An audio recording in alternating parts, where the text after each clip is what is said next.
Welcome Prince institute exercise number 466 sir Kailash Chandra.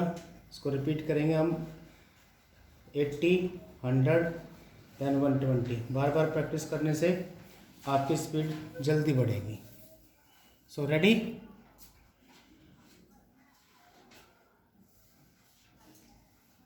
Start.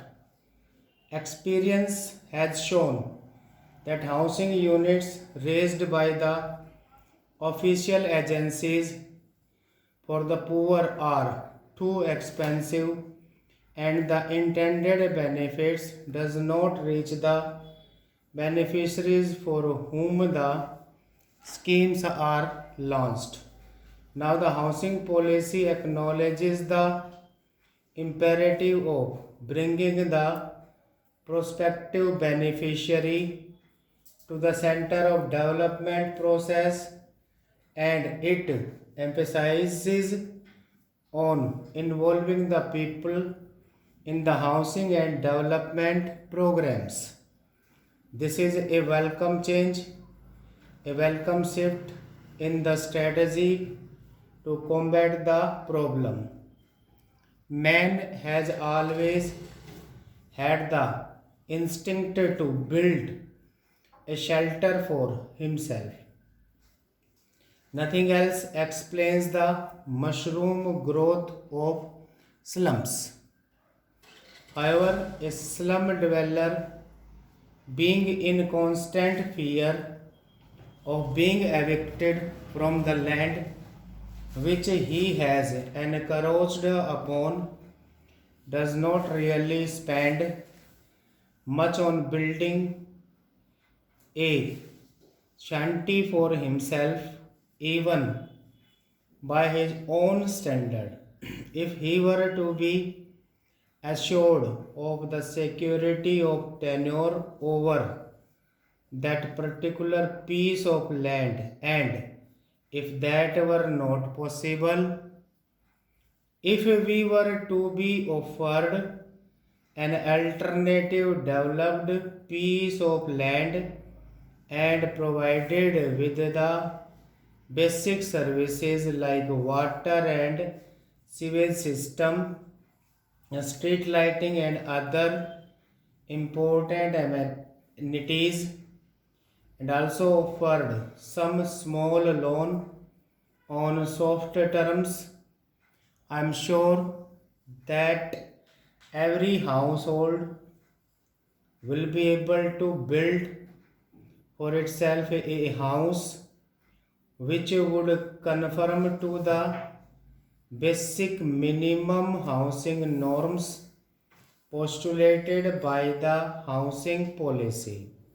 Sir, Gram Panchayats, municipal committees, and the non-governmental organizations could also be associated in his national endeavor, particularly in the process of disbursement and repayment of loans, and also for encouraging the cooperative societies, thus relieving the government of some burdensome task.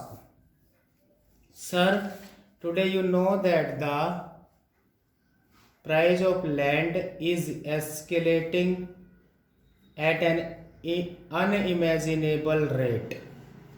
Big business people, big land developers, and property dealers enter the business of real estate, which leads to speculation, and this has raised the price of a small housing plot to such a high level that at least 60% of the population cannot afford even a plot of 15 square meters, which is the minimum norm fixed for housing in the urban areas by the government. Sir, It is in this perspective that I say that any housing policy can serve a useful purpose only if the task of developing the land for housing purposes is taken over entirely by the government.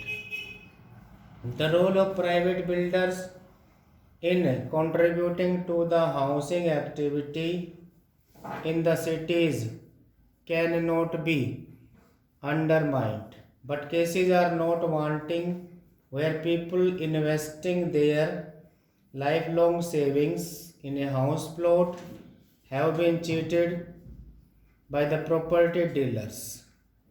Land mafias have come up in almost all the major towns and cities of the country. Stop. Repeat at that 100 words after 15 seconds.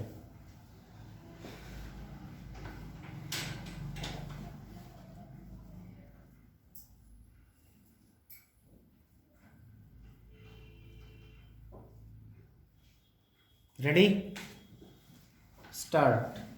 Experience has shown that housing units raised by the official agencies for the poor are too expensive and the intended benefit does not reach the beneficiaries for whom the schemes are launched. Now, the housing policy acknowledges the imperative of bringing the prospective beneficiary to the center of development process, and it emphasizes on involving the people in the housing and development programs. This is a welcome change, a welcome shift in the strategy to combat that problem. Man has always had the instinct to build a shelter for himself. Nothing else explains the mushroom growth of slums.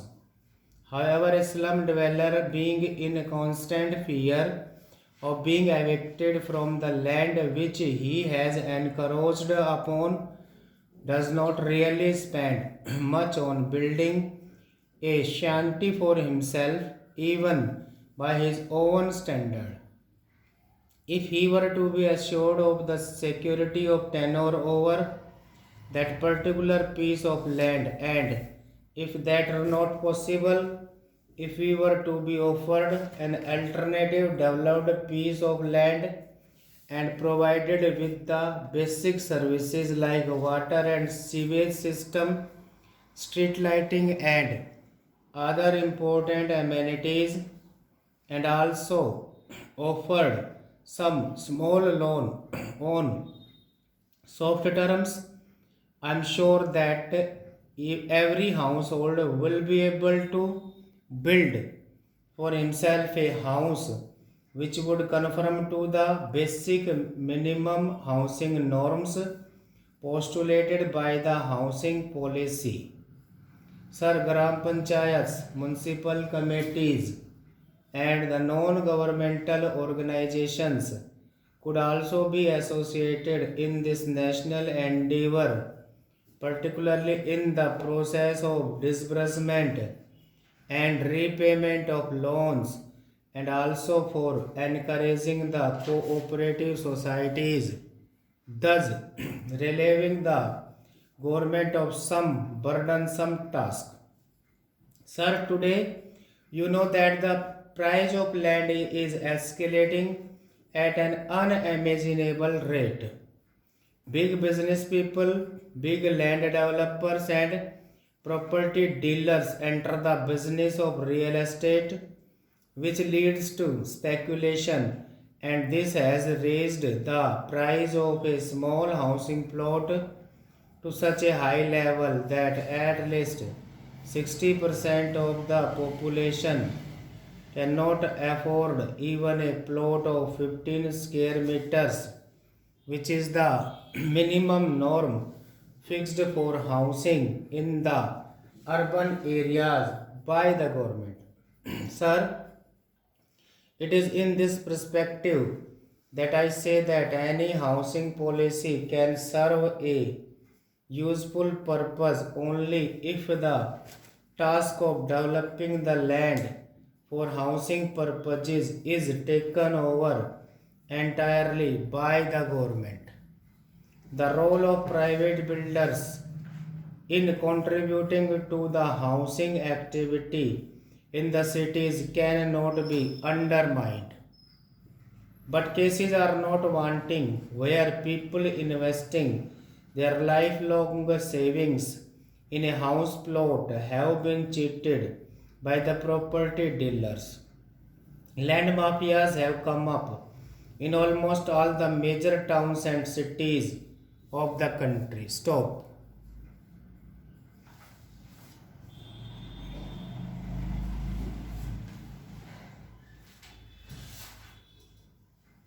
120 at the rate every minute. Dictation आपकी start हो गई अभी 10 second.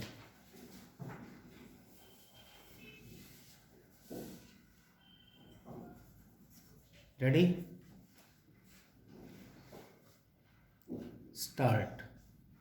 Experience has shown that housing units raised by the official agencies for the poor are too expensive and the intended benefit does not reach the beneficiaries for whom the schemes are launched. Now the housing policy acknowledges the imperative of bringing the prospective beneficiary to the center of development processes, and it emphasizes on involving the people in the housing and development programs. This is a welcome change, a welcome shift in the strategy to combat the problem.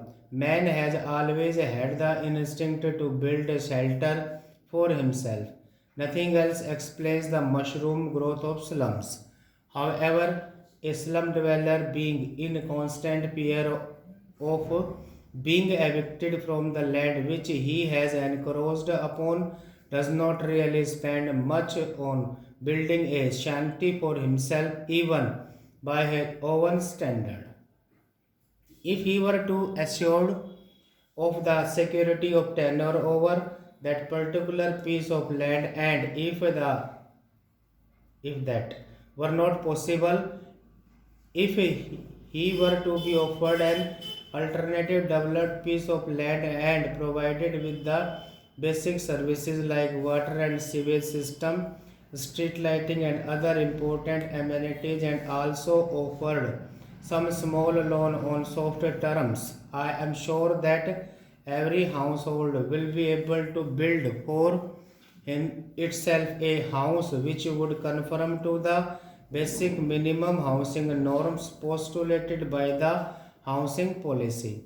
Sir, Gram Panchayats, municipal committees and the non-governmental organizations could also be associated in this national endeavor, particularly in the process of disbursement and repayment of loans, and also for encouraging the cooperative societies, thus relieving the government of some burdensome task. Sir, today you know that the prices of land is escalating at an unimaginable rate. Big business people, big land developers and property dealers enter the business of real estate, which leads to speculation, and this has raised the price of a small housing plot to such a high level that at least 60% of the population cannot afford even a plot of 15 square meters, which is the minimum norm fixed for housing in the urban areas by the government. Sir, it is in this perspective that I say that any housing policy can serve a useful purpose only if the task of developing the land for housing purposes is taken over entirely by the government. The role of private builders in contributing to the housing activity in the cities cannot be undermined.